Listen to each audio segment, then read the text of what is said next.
You people are incredible. Now let's talk about a movie that's also incredible.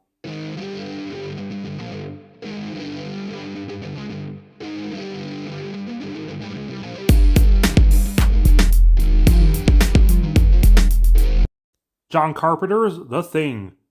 Sort of based on a book, Who Goes There, and sort of a remake of a 50s movie, The Thing from Another World, but there's not that much in common, other than a few references such as the opening title sequence. But John Carpenter did really like the original, and you get to see it in Halloween. After seeing the UFO and the title, the movie opens up on a Norwegian man in a helicopter shooting at a dog. As you do. Then we cut to a research station and we get our first look at the cast. Notably, our main character, McCready, played by the ever-awesome Kurt Russell, he's playing digital chess with John Carpenter's first wife.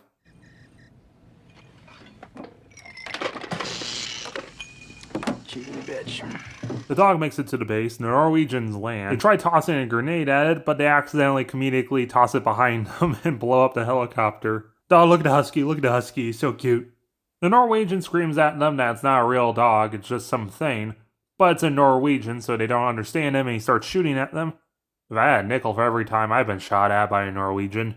He hits a guy named Benning, but a guy named Gary shoots him in the face. Then we're introduced to the rest of the research station crew. Copper and his nose piercing, he's the doctor. Benning's the guy who got shot. Radio man Windows. Blair, played by Wilford Brimley. Get a hold of somebody. Get a hold of anybody. We gotta report this mess. I'm Wilford Brimley, and I'd like to talk to you for a few minutes about diabetes. The rollerblader is the chef, Knowles. Palmer, the stoner, I think he's just here for moral support. Norris, the guy dressed like Mrs. Voorhees. Childs, played by the awesome Keith David.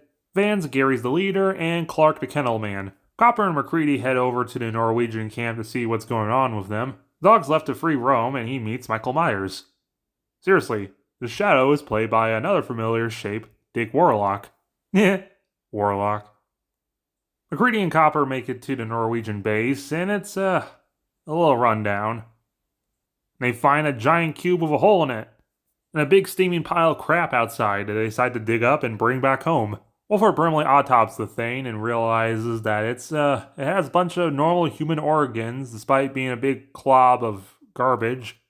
Meanwhile, the new dog went inside out and started absorbing the other dogs.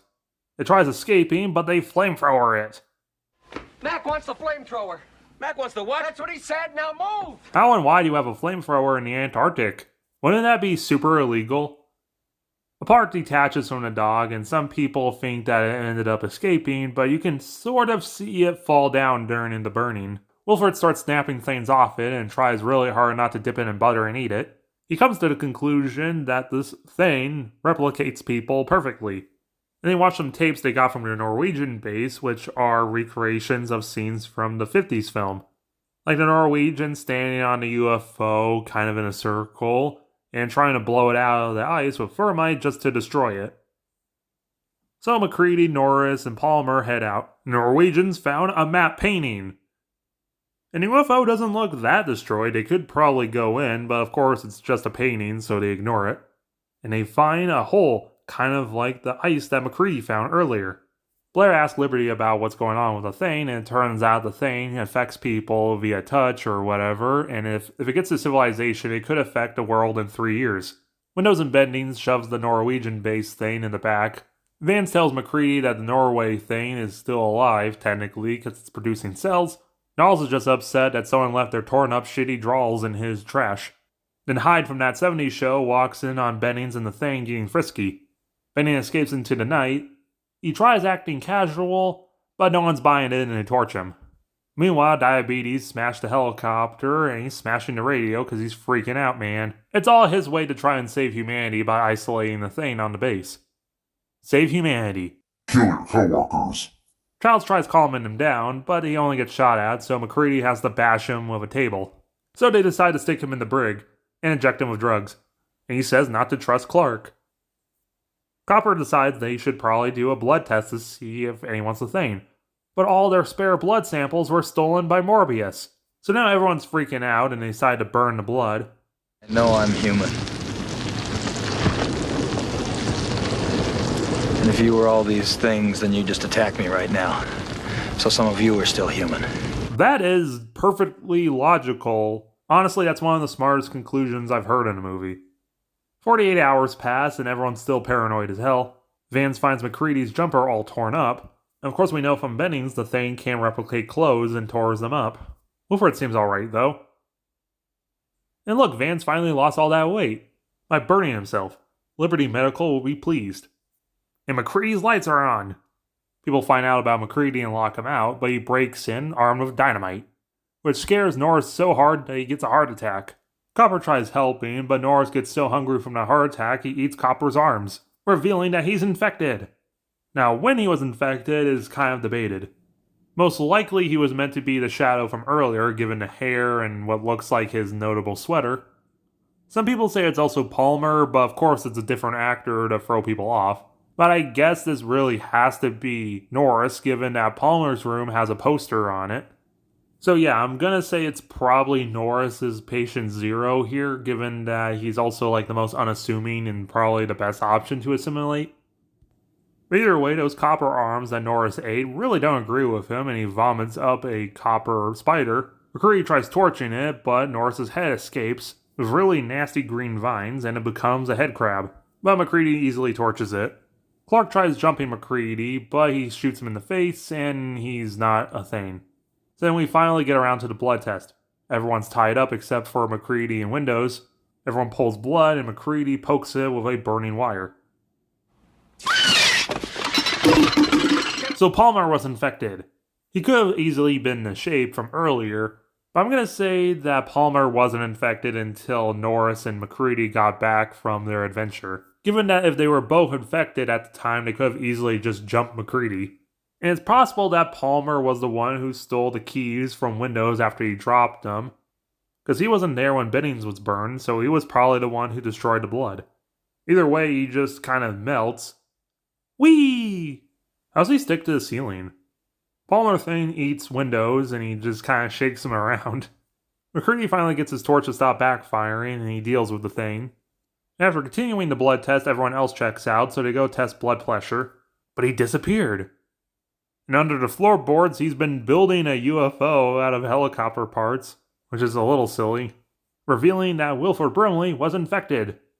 Some people say that he poked the thing with his pencil and touched his lips with it, but one, he didn't actually poke it, he was only pointing at it, and two, that was the dog thing that was burnt and dead. So most likely he was infected by Palmer or Norris sometime during giving him food. They might have spit on him or something. Probably could have also unlocked Wilfred's door and let him frame MacReady. Except for in this recent shot they forgot to turn the lights on, which is probably just an oversight. Also, if the thing infected Palmer, that means he's high.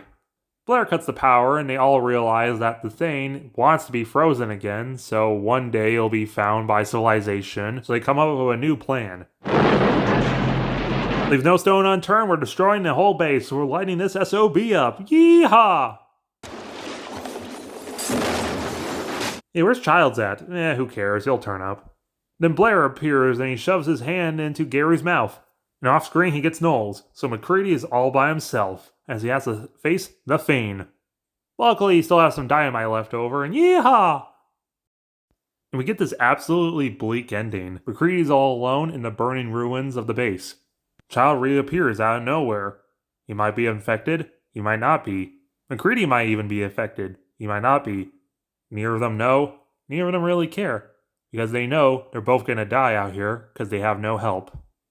And maybe that's just for the best.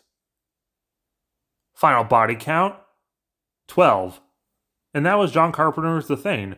It is one of the best horror movies and best science horror films ever made. All the characters are great, they're all performed great, and all the characters act like how real people would act in the situation. And if you were all these things, then you'd just attack me right now. So some of you are still human. The Thing being a shapeshifter is a very scary concept, and the body horror of the film is disgusting, and the effects are absolutely beautiful in some way. They're so grossly detailed, they're wonderful, they look like real people's parts. And given that they're practical effects, there's that extra layer of these are real. Unlike if this was made in 2011 and all of it would just be ugly CGI. The film makes you feel as cold as it actually is. with the cold nature playing into the fact the characters are all forced together in a situation like this. And that bleak ending, man. Despite all this, when the film first came out, critics hated the film. Your mainstream movie critic usually doesn't like horror movies, that's a given, but the level of hate that this film got when it was first released makes me even wonder if they saw the same film. Saying that the film was slow, which in reality adds atmosphere to the film, and even the soundtrack was nominated for a Razzie, which is just super unfair. But one critic does kind of point out the fact that this film came out when a lot of other science fiction films did, so the thing probably did come out at the worst possible time, being released the same day as Blade Runner. Like always, the mainstream critics hated the film when it first came out, but give something 10 to 20 years and now everyone realizes the film's great. But as we all know, wisdom is a circle. I actually watched the film, and now I pass the knowledge to you. Thank you for 1,100 subscribers, and I give this film a perfect score.